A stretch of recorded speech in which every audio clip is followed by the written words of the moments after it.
అబద్ధపు హామీలు ఇచ్చిన కాంగ్రెస్ ఆ హామీలను అమలు చేయలేక కేంద్రంపై నెపం నెడుతోందన్నారు కేంద్ర మంత్రి కిషన్ రెడ్డి. ప్రతిపక్షంలో ఉన్నప్పుడు 6 గ్యారంటీలు 420 హామీలు ఇచ్చిన కాంగ్రెస్ అధికారంలోకి వచ్చిన తర్వాత 14 నెలలవుతున్నా హామీలు అమలు పరచడం లేదంటూ విమర్శించారు. తమ వైఫల్యాల నుంచి ప్రజల దృష్టి మరల్చేందుకే కేంద్రం డబ్బులు ఇవ్వడం లేదని, కాంగ్రెస్ దివాలా కోరు రాజకీయాలు చేస్తోందని చురకలంటించారు.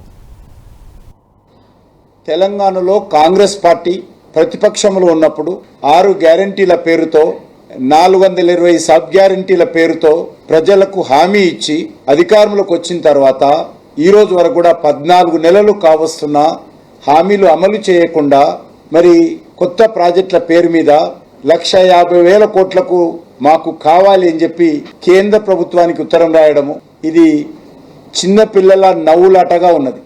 7.5 లక్షల కోట్ల రూపాయలు అప్పయిందని మాకు తెలియదు. నేను 3.5 లక్షల కోట్లు అనుకున్నాను. 14 నెలల తర్వాత నాకు తెలిసింది ఇప్పుడు ఇంత అప్పు ఉందని ఇప్పుడు తెలిసింది.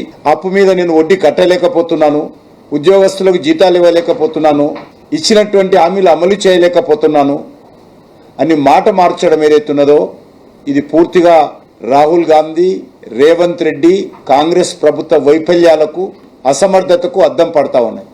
మీరు ఇచ్చినటువంటి హామీలు అమలు చేయకుండా తన వైఫల్యాలను ఏవైతే ప్రజలు ఈరోజు ప్రశ్నిస్తున్నారో ప్రజల దృష్టి నుంచి మళ్లించడం కోసం ప్రాజెక్టులు రూపకల్పన చేసి కేంద్ర ప్రభుత్వం మాకు డబ్బులు ఇవ్వాలని చెప్పి అడగడం ఏతున్నదో ఇది పూర్తిగా బాధ్యతారహితమైనటువంటి దివాలా కోరు విధానం ఇది.